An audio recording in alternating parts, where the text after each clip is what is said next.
Okay, our next group is the Mansi Kasliwal Group. Mansi is in India, not able to join us today. We have mentor Robert Stein, and then our students are Nathan Lam, Sutanto, and Allison Drake. Thank you.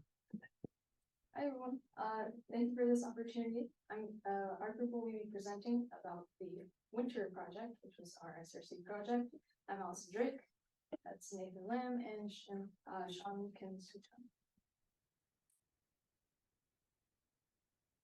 So what is winter? Winter stands for the Wide Field Infrared Transient Explorer. It's a 1.1 square degree field of view infrared telescope that's located on Mount Kasliwal. The focus of it is time-domain astronomy, which I will be explaining a little further on. Here are just some pictures of it. As you can see, in this top corner, you have a picture of the dome itself on Mount Kasliwal. And in the corner over here, you can see winter itself, which is actually what the name for the camera is. And here is the general structure of the telescope. So for those who may not be so familiar of what infrared is, it's basically a wavelength on the magnetic spectrum. So as you can see over here, we have visible light, which is what we can see with our own eyes, and we can't see infrared with our own eyes, but with the aid of technology, we're able to visualize it. So in the corner over here, you can see an example of an infrared photo, which you might have seen before, where the different colors represent different levels of heat. In astronomy, it's particularly useful because some things show up better in infrared that don't show up in visible light spectrum. So as you can see in this one, there's a lot of this which is actually dust, and it blocks the level of visible light. It doesn't do them so much in the infrared, which is why it's useful. So what will winter detect? As I mentioned before, it focuses on time-domain astronomy, which is basically consists of transients and variables, which are sources that vary over time. The three focuses include active galactic nuclei, or AGNs for short, supernovae, and variable stars. So a little bit more in detail, transients and variables are time-varying sources, meaning that their appearance shifts over time. As you can see over here, you have this point which varies in brightness over time, going from very bright to very dim. How do we detect these? So one of the ways that we are able to pinpoint these sources is through what's known as subtractions. You have a science image, a reference image, and the subtraction. Colloquially, you might refer to this as the before picture, after picture, and the difference between the two.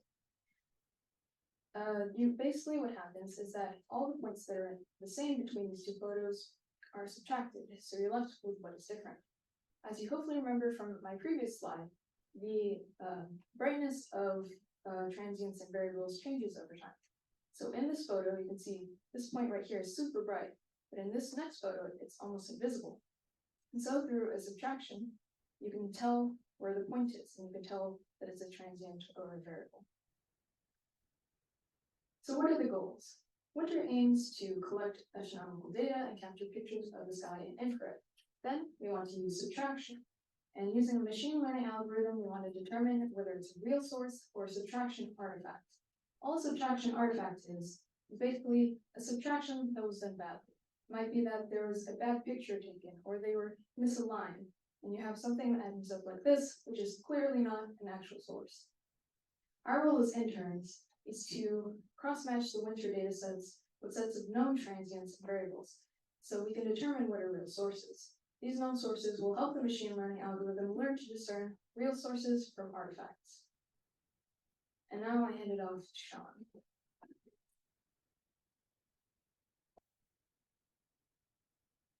All right, before we go into the nitty-gritty of what we actually did, let me show you some pictures. So our two main sources that we looked at are active galactic nuclei and variable stars, as you can see with the two categories on the screen.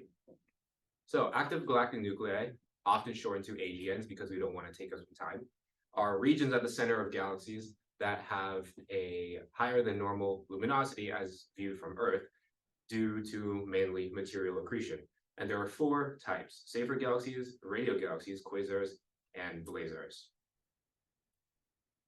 So before that, here's an interesting graphic of how this satellite's viewing angle kind of changes, like kind of influences what classification an AGN might fall into. Like this blazar is viewing straight down the jet of a quasar, which this satellite's viewing at an angle. So here we see safer galaxies have a higher radiation than normal with an unusually luminous nucleus, and the radio galaxies have large regions of external radio emission, like in this image here with these. And quasars, they look like stars, but it's a lot of gas and dust falling into a supermassive black hole, and they shoot out in jets from these objects, and you can see the jet is protruding here. And blazars are quasars, but viewed from a different viewing angle, like in the previous graphic that's viewing straight down the jet, like in here. Now the other source are variable stars, and these are stars whose apparent magnitude changes over time, like in this scenario where the star is not as bright in December 2019 as it was in the beginning of that year. And there are two main classifications, intrinsic and extrinsic, whereas intrinsic variables is where the star itself is changing, and extrinsic variables is where our view is changing from Earth due to any external causes. So types of intrinsic variables may include pulsating variables that naturally vary in brightness. It can be caused by an explosion like a supernova, which will be referred to as a cataclysmic event. And it can be an eruptive star, which despite its name is not caused by an explosion, but rather due to either gaining or losing material. And an example of this would be a flare, a solar flare from a star. So from extrinsic variables, there are two major types. Eclipsing stars, like stars in binary systems, may have an external reduction in brightness due to its companion, well, by the name, eclipsing it and going in front of it and reducing the star's brightness from behind it. And rotating stars usually have sunspots or just spots of greater brightness that will show as the star rotates, like this graph here. Now I'll pass it on to Nathan to explain what we actually did.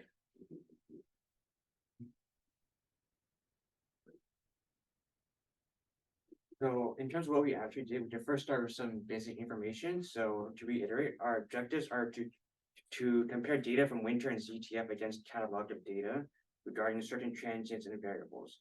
ZTF is another telescope which we use data from to essentially prepare our code to utilize once we get winter data. We are to find matches between the telescope data and catalog data. In our case, we essentially had the same task, but we're just focusing on different sources. The tools we use are GitHub, Jupyter Notebooks, and the currently enriched Python 3. So GitHub is just an online repository that allows us to share and save code. Jupyter Notebook allows us to run smaller pieces of code, making it easier to find bugs and also debug. It's useful when trying to run some code out of order or to repeat some, which is useful at times. So in terms of some prerequisite knowledge, we start with the units. So we're typically accustomed to degrees to measure angles, but within degrees, there are 60 arc minutes, and also within those, there are 60 arc seconds. The next is the distance between 2 points isn't a straight line as we typically assume. As shown in the right image, the coordinate system is similar to what we think of as latitude and longitude. In this case, it's right ascension and declination. Since we're dealing with the surface of a sphere, the actual shortest distance would appear as an arc, not a straight line. You might be wondering why we are trying to find the distance. This is because that since all astronomical objects are moving, our Earth and what we are observing, we cannot expect that the coordinate of something would remain constant. So if the coordinates of the object is within a certain threshold, in our case 2 arc seconds, we can assume that it's the same source. So to just simplify what we did, the code first would read the data sets one from the telescope and one from a catalog regarding one of the sources. With that, we would split it into smaller sets to allow us to run the code more efficiently. After that's done, we save the smaller sets so we do not have to run the previous code again when the notebook resets. From there, we would find the closest matches between lists and create a data set. We would find that the shortest distance is within the threshold and then save those results, which will be later used. You might notice that one of it is highlighted, as I'll explain soon. I believe it's like the most important part of our code, so I'll take a bit more detail to explain it. So first, it'll take the shortest set of two differing overarching sets. These smaller sets would be within the same range, which allows us to more like specifically find closer matches. We would iterate through each data row. For each of these iterations, we will compare against the data row of the others, form a separation, which is to find the distance and angles. We'll save those results, and then after that, we'll find the shortest distance. We would then repeat this until the closest matches of all points are obtained, and we save the results as a new set for the next parts. So these are an example of the results. The telescope data in this case is from ZTF, and the catalog data is regarding variable stars. Here we have the candidate ID and object ID from the telescope, and the catalog data from the classification or ID from the catalog. You may notice that the indexes are not in order, and this is because we basically cut out the ones that we did not need, and in the end, we only found 132 matches. So to conclude, Winter is like the camera and other technology that's attached to the telescope, meant to take infrared images of the sky. What is meant to focus on are transient variables which differ over time. And the way we are assisting the team is by using code to find matches within certain thresholds to later be used in a machine learning algorithm. We hope that our work will help the team, as Winter is kind of at its forefront of its niche in the field. So we hope that it will help with the development.